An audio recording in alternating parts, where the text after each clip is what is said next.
What do people ask about the Iran war? How long will it take? When does it finally end?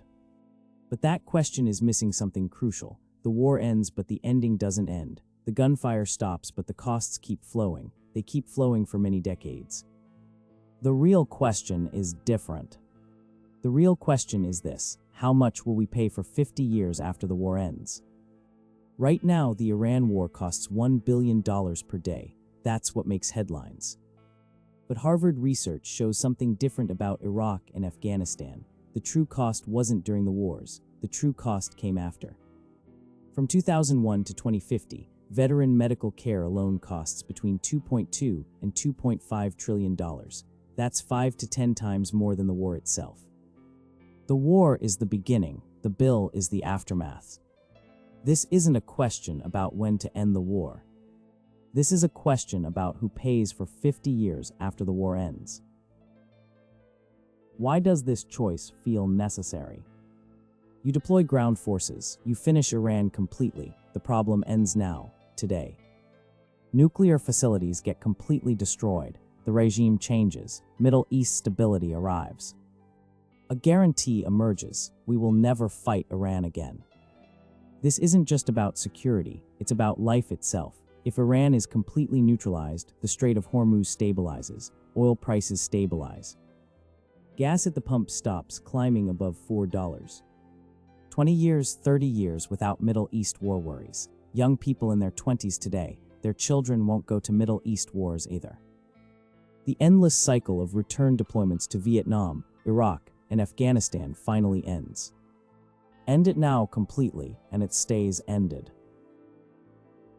But ground forces mean something else entirely. Ground forces mean casualties, right now, today. Iran isn't Iraq. 35,000 regular army soldiers exist. 190,000 Revolutionary Guards exist. Mountain terrain dominates. Urban guerrilla warfare waits. When American forces go in, casualties come home, every single day. The real cost starts after the war ends, though. The soldiers who come back are different people. They need treatment for their entire lives. PTSD, post-traumatic stress disorder, strikes them hard. Nightmares plague their sleep. Insomnia follows them. Alcoholism develops. Drug addiction happens. Suicide becomes possible. 20 to 30% of Iraq and Afghanistan veterans developed PTSD. By 2021, more Iraq and Afghanistan veterans died by suicide than died in combat. And the government is responsible for all of them, forever.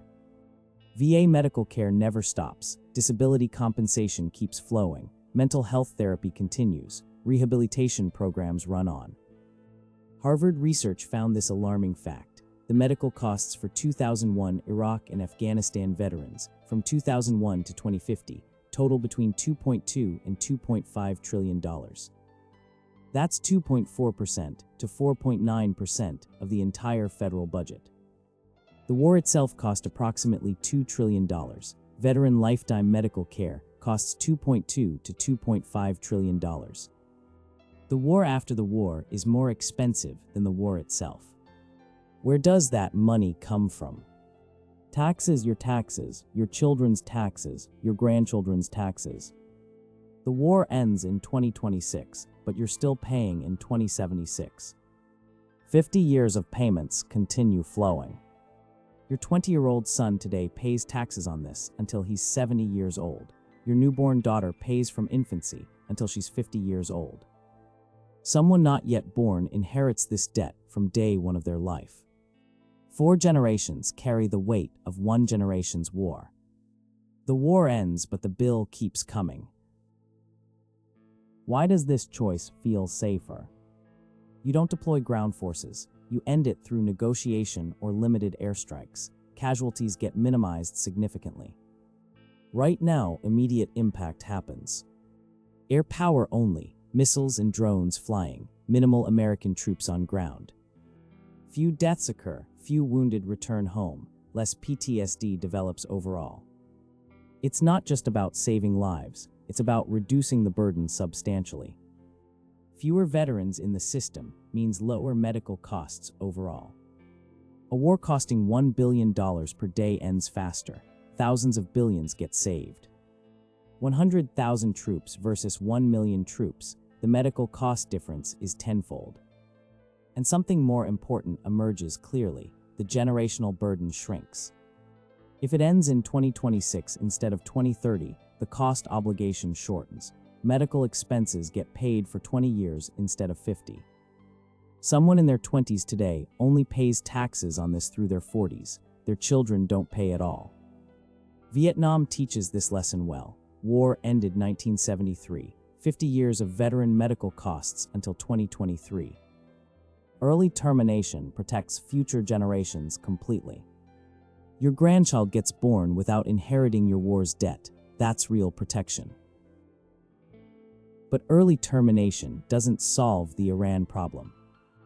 Nuclear facilities get partially destroyed. The regime stays in power. Iran's regional influence remains strong. This isn't a complete victory. This is a pause. 10 years pass, 20 years pass by. Then another war comes instead, this time much worse. Iran finishes its nuclear weapons program. Iran becomes far more dangerous. The problem returns but magnified. Now you face a choice you didn't want to make. Fight again or live with nuclear Iran. If you fight, it's bigger, more casualties happen, more trauma develops, more 50-year bills arrive. An incomplete victory destabilizes the Middle East region. Oil prices keep shifting constantly. $4 a gallon becomes $5, becomes $6. Economic uncertainty continues forward. American troops remain stationed in the region. Maintenance costs continue flowing. Conflicts keep flaring up. The bill never really ends. It just spreads out and transforms into something else. You stop fighting now, but you don't stop paying. Later, a bigger war comes instead. The medical costs from 2026 war plus the costs of 2046 war, which is cheaper. The bill for one complete war, or the bill for two partial wars. Your daughter pays taxes on 2026 decision. Your grandson pays taxes on 2046 consequence.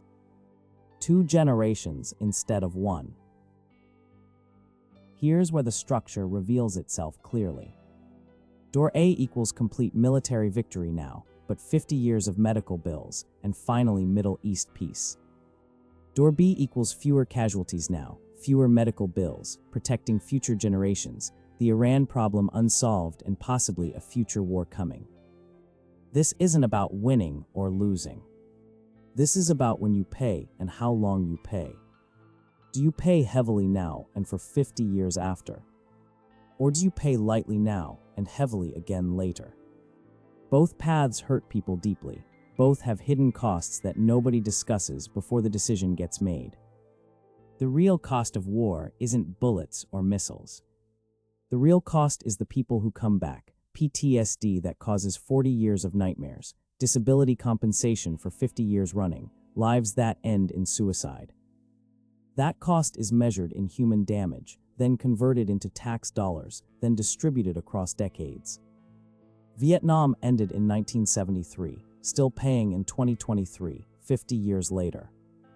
Iraq ended in 2011, paying through 2061. 50 years expected. Iran ends in 2026, and that means paying through 2076. The ones who will pay aren't the people who made the decision. It will be the people who were children when the war started, the people not yet born, the people who inherit the debt from day one.